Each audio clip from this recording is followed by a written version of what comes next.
honestly, man, trying to wrap my head around your take on consciousness, and we're living in a constructed reality that we're essentially in the Matrix, whether we want to be or not. Evolution gave us this headset, and it's no surprise. I see the moon, I render a moon. I turn away, I don't render a moon, so the moon doesn't exist. Your life and my life right now is we're in a simulator, a space-time simulator. This may also be an answer to a very, very deep question about alien intelligences. Where are they? Well, we're looking at our headset. Of course we can't see them.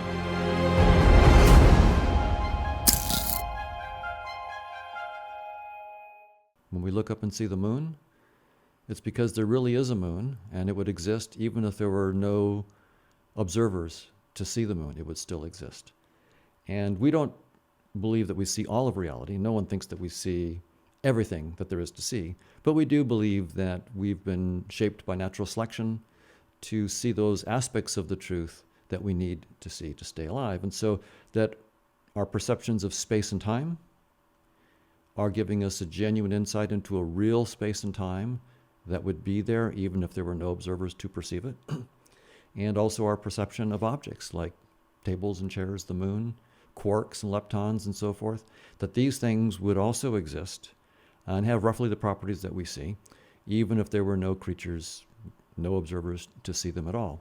And the red pill that I'm offering is to say that if you believe evolution by natural selection, then the mathematics of natural selection makes it very, very clear that the probability is zero that any of the language that we use in our perceptions, the language of space and time, the language of shapes and objects and position and momentum and colors and so forth, is the wrong language to describe objective reality, whatever that reality might be. It's not that we're getting the shape of this table a little bit wrong or the colors a little bit off. It's that no description in the language of space and time and objects and colors could ever be true. Reality, whatever it is, can't be described in that language if we buy evolution by natural selection. So we have a choice between taking one of our best confirmed scientific theories seriously, namely evolution by natural selection, or taking our intuitions that space-time is fundamental and objects are fundamental, taking that intuition seriously. And I decided to side with this science on this one. Umwelt is your senses take in the world in a certain way, and we have different senses than a bat. So a bat can do echolocation, we cannot, and therefore the way that a bat interprets the world is very different than the way that we interpret the world, and every sort of species has a different Umwelt. You can even have humans that have a slightly different Umwelt, one that's colorblind.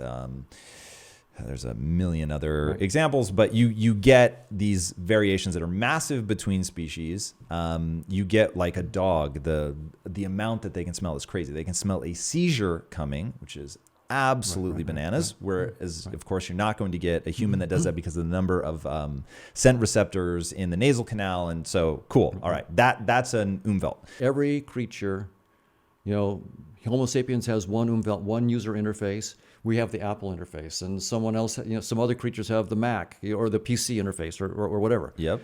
And there's going to be a wide variety of interfaces that evolution evolves. Every species has its own class of interfaces.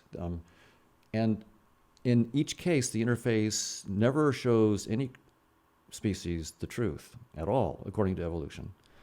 But there are selection pressures that erase information about the structure of the world in perception do not also apply to math and logic. The reason is that we do have to have some elementary ability to reason about fitness payoffs. 2 bites of an apple give me roughly twice the fitness payoffs of 1.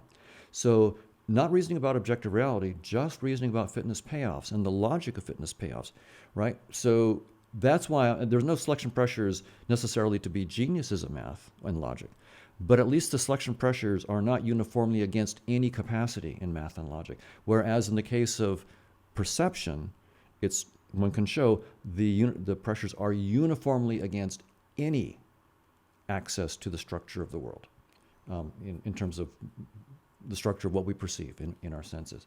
So that's why we have to be very, very careful. So, certain, for example, Christian philosophers, Alvin Plantinga, for example, has argued from, not mathematically, but informally from evolution, saying that it would make all of our cognitive capacities unreliable, and therefore evolution by itself was unreliable theory, and therefore we should not, not believe it. And I'm not saying anything like that at all. I'm saying that the theory of evolution has a core that John Maynard Smith found, the evolutionary game theory. When we look at that core, we find that there are certain peripheral assumptions, like DNA exists whether or not it's perceived. Space and time exist. Those peripheral assumptions turn out to contradict the mathematical core of the theory, and one can prove that. But math and logic, our ability with math and logic, does not contradict the evolutionary, the core of evolutionary theory. So we have to be very, very careful. That's why when you do this, it's not just hand wave anymore. You really have to look at the replicator equation. You really have to look at the fitness payoff functions and do combinatorial analyses and so forth. This is very, very careful work. But that's what we do with our best scientific theories. We take them very, very seriously. We look at their equations and say, okay, if the equation entails the probability zero that we see reality as it is, then we've got a choice. We can agree that we don't see reality as it is, or we can say we need to revise the theory. Now, we don't have an alternative to evolution by natural selection.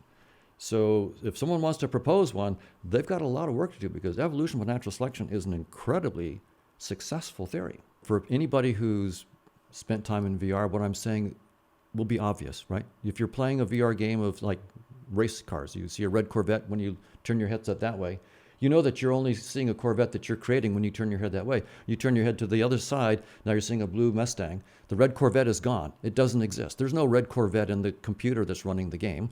The red Corvette is only in your mind when you look over there. Now you're seeing a blue Mustang because you're making that. And so you're rendering these things and then destroying them. There is a reality, but it's not Corvettes and it's not Mustangs. It's the supercomputer that's running the game. And that's what all I'm saying is evolution gave us this headset, and it's no surprise. I see the moon, I render a moon.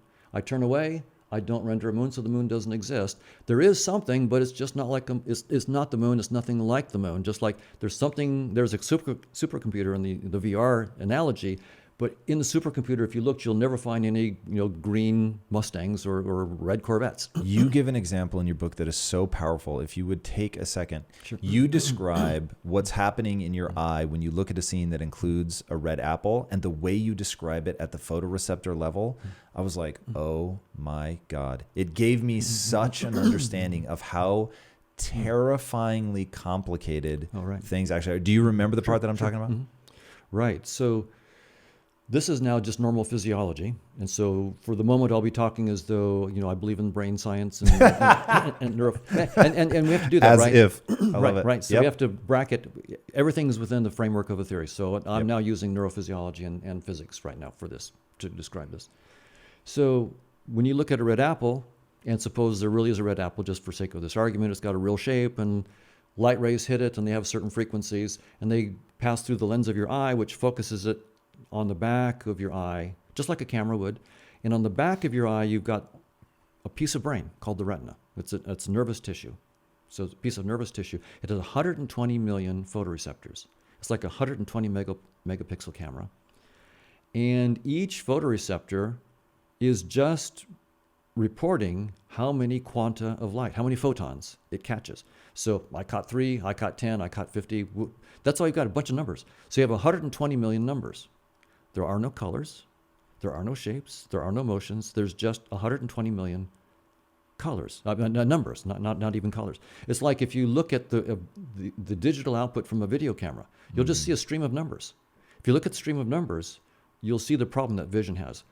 You can't tell from the stream of numbers what's going on. You have to create three-dimensional objects and shapes and colors and so forth from all those numbers. And so that's the problem that we have in vision. You have all these photon counts, 120 million photon counts in each eye. And from that, you have to then create objects. See that it's a boy on a bicycle eating a hot dog, All of that is you. And that's not just theory, it becomes really an important problem when you're trying to build computer vision systems, right? You're trying to build a self-driving car, say, with passive vision systems. Well, so the vision systems are cameras, the video cameras, say, they're taking in video. Maybe they have, a few million pixels that they come in that each, maybe 70 times a second or something like that. Well, those pixels are just numbers. You've got millions and millions of numbers coming in every second. There's nothing in there that says that's a boy, that's a car, that's a stop sign. There's nothing in there that says that. You have to have megabytes of software that's really intelligent, that takes all those numbers and starts computing with them to figure out three-dimensional shapes, to figure out what the objects are, and to figure out, oh, I'm about to hit a boy, I need to hit the brakes, and so forth. So this is not just abstract. Self-driving cars have to solve the problem of starting with numbers that are unintelligent in some sense, just a bunch of numbers, and giving you an intelligent assay of what's happening in the world.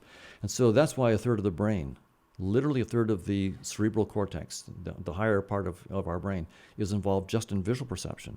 When you add the other senses, it's more like half the brain is involved in sensory perception, because the senses are doing an incredibly complicated job. But from my point of view, what they're doing is they're building a VR world. And it takes a lot of processing power. You need supercomputers, what would have been considered supercomputers, to do VR in real time. And that's what we're doing. We open our eyes, and it looks like we're just seeing a 3D world with objects and shapes and colors. It seems so real, and so just we're seeing the truth, but because you have billions of neurons, trillions of synapses that are doing it all within about 100 milliseconds. And so you're so fast at it that you just think you're opening your eyes and seeing the truth. You're seeing a VR world that you're projecting out there in real time. Hey guys, hope you enjoyed the episode brought to you by our sponsors at BlueBlocks. Go to blueblocks.com/impact theory for 15% off your order, or just use discount code impact theory at checkout. All right, enjoy the episode. When you think about what's really going on as a computer programmer is trying to make this game called Grand Theft Auto, you're dealing with algorithms and mathematics and moving electrical currents around a Xbox or whatever. What you're saying is what you see when you walk around the room and interact with stuff and you think about space-time and Einstein and relativity is as divorced from reality as the computer programmer is from the gamer who plays his game. That's exactly right. And so one way to think about it is science, for all of its incredible breakthroughs and wonderful theories, has only been studying our headset. Science has not yet been studying objective reality outside of our space-time virtual reality that, from an evolutionary point of view, was just evolved as a way for us to play the game of life and stay alive long enough to reproduce, not to show us the truth. So we have really, in the last 4 or 5 centuries, really gotten to be wizards of our headset, wizards of the Grand Theft Auto game. But just because you're a wizard of Grand Theft Auto does not mean that you know anything about the circuits and software that are running the game. And for someone who thinks that they know everything when all they know is Grand Theft Auto means they're still stuck in the headset. Science, I want to claim, has the tools. We have learned the right tools as we've studied our headset. We are ready to use those same tools to venture outside the headset, outside of space and time. So science has the right tools. We just have to open our minds to the fact that we're just playing a game inside space-time. It's just a virtual reality. Your life and my life right now is we're in a simulator, a space-time simulator. And we've been given, like an AI system, we've been given certain intrinsic desires that we then find. And so my wife is an artist. That's how she's exploring. I am still stuck at 3rd grade stick figures. So that's not how I'm exploring. I'm exploring in a different way. So there's billions of humans, and there are billions of different ways that we explore in music, in art, in literature, in science, various kinds of science, meditation. So we're at sports. There are all sorts of ways that consciousness is exploring through us. And there is not like one is the best. But what makes consciousness want to go to all the assay to create this VR experience, to run each of us as sort of an individual experience in consciousness? Well, the idea would be that is what consciousness is about, is the exploration of all of its possibilities. So is that just the miracle? Like, I've now hit the part where you're like, I don't fucking know. This is the miracle. Well, yeah, and when we say that, that's something that we have to say is true of any explanation, right? Any explanation, at some point, we say, if you grant me these assumptions, then with those assumptions, I can explain everything else. Well, and I totally buy into that. Here is the basic assumption I've always made about the miracle, that the whole point is to say, hey, everybody, I've got this theory. Here's my miracle. Check it out. Theory works, right? Yeah. Wow, this is better than everything. Okay, the only reason I've told you about this thing is so you can tell me how to move the miracle back even farther. Or are you just like, cool, I'm good with that miracle, and now I just want to explore within that, where that miracle is, or... Well, so I want to do both. This miracle is so new that I need to explore it a little bit, right? So I want to push on this one, but the miracles I'm proposing are consciousness is fundamental. So experiences themselves don't come from physics; they are fundamental. So that's a miracle. And second, this other miracle that Gödel proved, where he proved it, but it's still a miracle, right? The incompleteness of mathematics, that there's endless exploration, that's just a fact, which is a remarkable fact. We proved it, but it's nevertheless this. Why should the universe be that way? Why should logic demand that? But it's a satisfying kind of endpoint, where we say that's the way the world is. Here's the theorem that says that's the way the universe is, and that one theorem tells us why, if you're up to exploration, then have fun, because you will always, there's no getting there. That's the key. There's no arriving. All right, my friends, let's talk about blue blocks. Blue blocker glasses have been a game changer in my life. If you're someone like me who is sensitive to artificial lighting and extra sensitive to artificial blue light from a cell phone or a computer screen, then you need to try blue blocker lenses. They are going to improve your sleep. Blue Blocks is all about science, quality, and style. Their products are made under optics laboratory conditions in Australia and come in prescription, non-prescription, and readers. Blue Blocks is offering a special discount exclusive for Impact Theory listeners. Go to blueblocks.com/Impact Theory for 15% off your order, or use discount code Impact Theory at checkout. Once again, that's Blue Blocks, which is BLUBLOX.com/Impact Theory for 15% off your order, or use the discount code Impact Theory at checkout. All right, my friends, give these a shot. I use them all the time. Take care and be legendary. Suppose you go to a VR arcade with some friends to play virtual volleyball, and you put on your headset and bodysuit, and you're on like a beach volleyball scene, palm trees and sand and a net. And you're playing VR volleyball for a while, and then one of your friends, says, I'm thirsty, I need a drink. He takes off his headset and bodysuit to go get a drink. His avatar sits lifeless on the sand. It collapses on the sand. It looks within the VR headset, within the game, as though he's dead. But his consciousness has not ceased. He's merely stepped out of that interface. All right, now we're in what I'll call the Phineas Gage problem. Okay. So Phineas Gage, for those who don't know, it was a railroad worker, one of the most famous examples in neuroscience. He's hitting a tamping rod. It's like a 3-foot rod, thicker than your thumb, and it shoots up through his jaw and out the top of his head, taking, if I remember right, a teacup's worth of brain matter, which seems impossible, but he never loses consciousness. But they say he's forever different. Different. Right. And he used to be like super sweet, and he was one of the best workers, and then he becomes this belligerent asshole, and he can't hold a job. Right. So I will say so using this notion of the headset or the Umwelt, it's like once you alter the way that his brain works, and I'm fully willing to accept that this is a problem only inside of the headset, but once you alter that function within the headset, he's fundamentally different. Our free choices are not part of our conscious experiences. You can't directly experience your own free choices.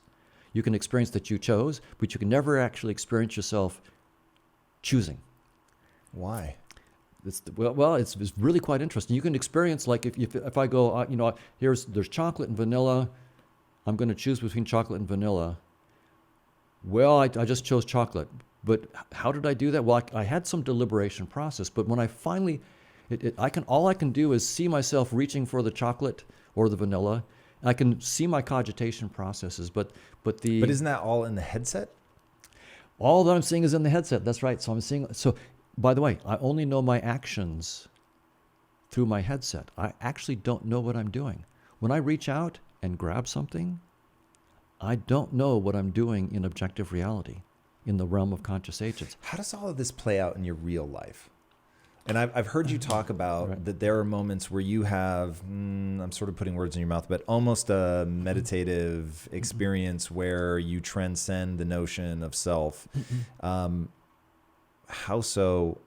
How do you stay so enthusiastic about this for so long when it seems like, I mean, really, really at a deep fucking level, man, as a human experience, this just all feels so real. Right, right. Well, I wouldn't say that I transcend the self, but what I do get it once in a while is a glimpse that, oh, this is just a headset. I actually feel it, that I'm just rendering this. Most of us feel like space just exists. I'm stuck inside space. There's this big stage. I'm on the stage. And it's very different. I think, by the way, the next generation will probably get this much easier. Those who have just been raised, spending a lot of time in VRs that are as compelling and as immersive as everyday life, it's going to be just sort of obvious. You take your headset off and go, it's a no-brainer to think, well, this is just a headset too, and to just sort of be there. So I think that it'll be, for the next generation, the fact that I'm having a hard time about it, thinking about it this way and imagining it experientially, will just be sort of an artifact of the technology I grew up with. If I grew up with VRs that were really good as opposed to the stuff that we grew up with, which is not that good, then it would just be sort of obvious. You do it when you're young enough, it just is obvious that yeah, I'm just seeing a VR headset too. Because, by the way, here's one way to think about it. If you close your eyes, you just see sort of gray, right? Mottled gray in front of you. So it doesn't look like nothing, it looks like mottled gray. But what is it like backwards, back through your head when you close your eyes? Well, it's not mottled gray, it's nothing. And it's really, the first time if you close your eyes and experience that, yeah, what is it like in front of me? Yeah, it's just gray, sort of mottled gray. What is it like behind me? Absolutely nothing. That's the headset. You only have a headset of space-time in front. There is no headset behind. Now you have not a visual headset. Now you have this, I can put my hands back there and do stuff. So I have this, but it's all a creation. So I do get glimpses of that once in a while, but there were now put on the natural selection language, right? So I have to pick the language of the science that I want to use, because I don't have a better language in some sense for discussing this. Evolution, there were no selection pressures for us to see the truth.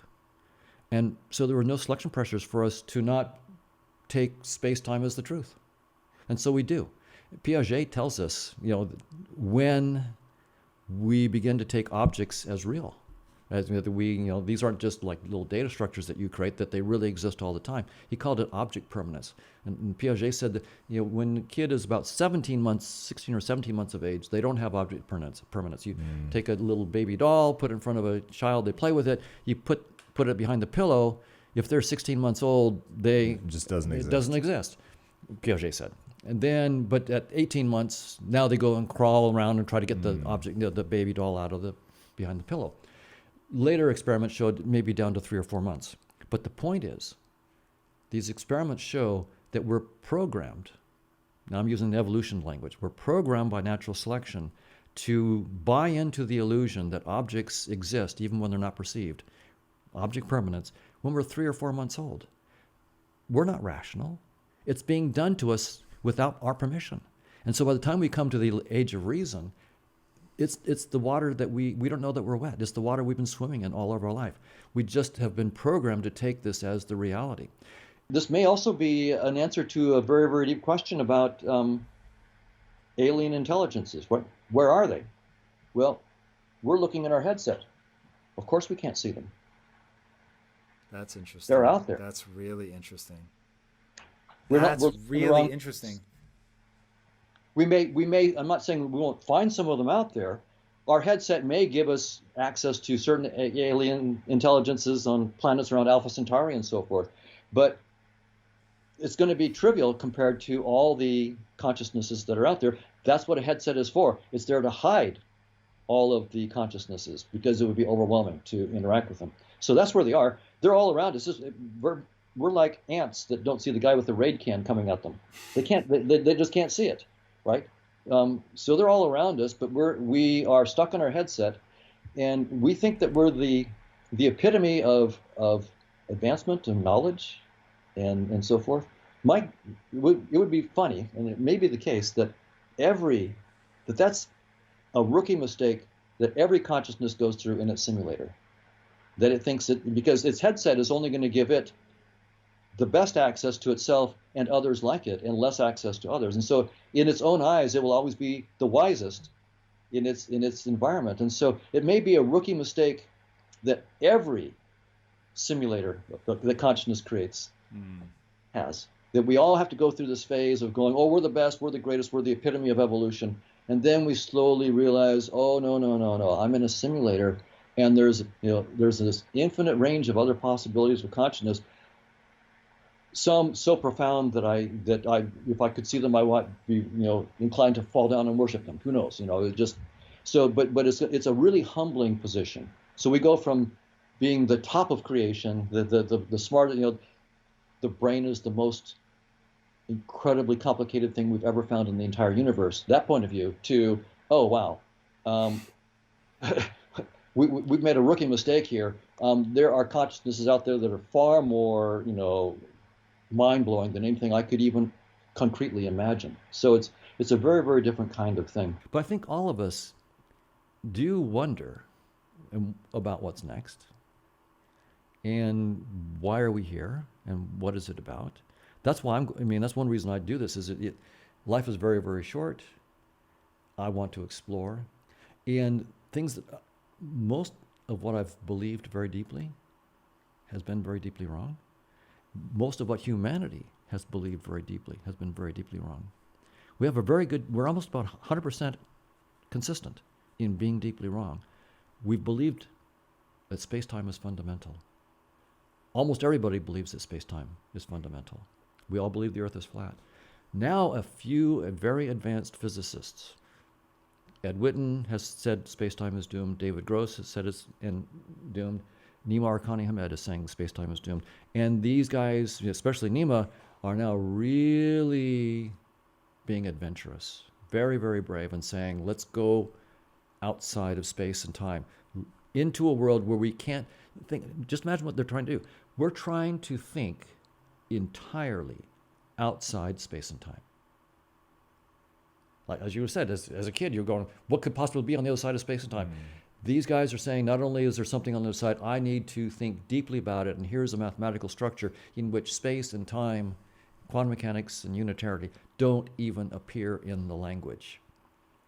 And then I'll show you how our headset, they don't call it headset, that's now me ad-libbing for them. But so how space and time, which I'm calling a headset, how space and time and quantum mechanics and general relativity appear from these deeper structures in which there's no space and no time. So that fits perfectly with what I'm saying. Now, they have no idea what this deeper structure is about. And what I'm up to is Nima gave a class at Harvard last fall. More than 20 lectures for graduate students on these deeper structures outside of space and time. I am taking his class on my own. There's all on YouTube, so I'm just studying it. I'm transcribing his lectures, studying them, because I believe that I can show with my team, I'm mathematicians, so they'll show that the long-term behavior of this dynamics of consciousness that we're working on, what we call the asymptotic behavior, will give rise to the structures he's seeing, like his amplitude-hedron. And so the reason why, and then the amplitude-hedron, he already shows how to build up space-time from that. That way I'll be able to go all the way from conscious agents through the long-term behavior of conscious agents, through the amplitude-hedron to space-time. I can show you how the headset is built. That's my goal. And so I'm really quite excited. Once I get, I know enough to be worth his time, I may talk with him, but I'm not going to waste his time until I know enough. So I'm trying to figure out how the headset is built. If we succeed, we'll be able to reverse engineer that headset. And the technologies, we'll be able to play with the parameters of space-time. So it's like, suppose you're a wizard at Grand Theft Auto, and you can play within the game, do all sorts of things that people find amazing. That's great. But imagine someone who actually knows the source code. They can take the wizard and they can give him a flat tire. They can take all the gas out of his tank. They can make the road infinitely long. They can do whatever they want to. They can play with the very parameters of this. So the wizard is nothing. All of our science right now has made us wizards. We're eventually going to get the source code of the game. Where can people get your book? Tell people about the book, where you want them to connect with you. Oh, yes. It's called The Case Against Reality. You can get it on Amazon or Apple and so forth. The Case Against Reality.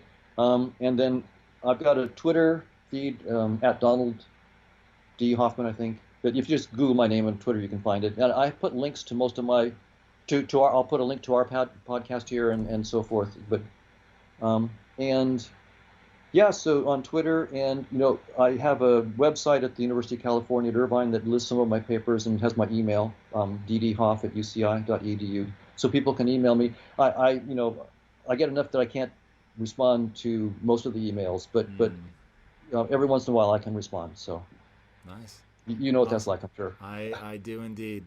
Right. Cool. Well, guys, check them out for sure. Hopefully you enjoyed this. And if you loved it, be sure to subscribe. And until next time, my friends, be legendary. Take care.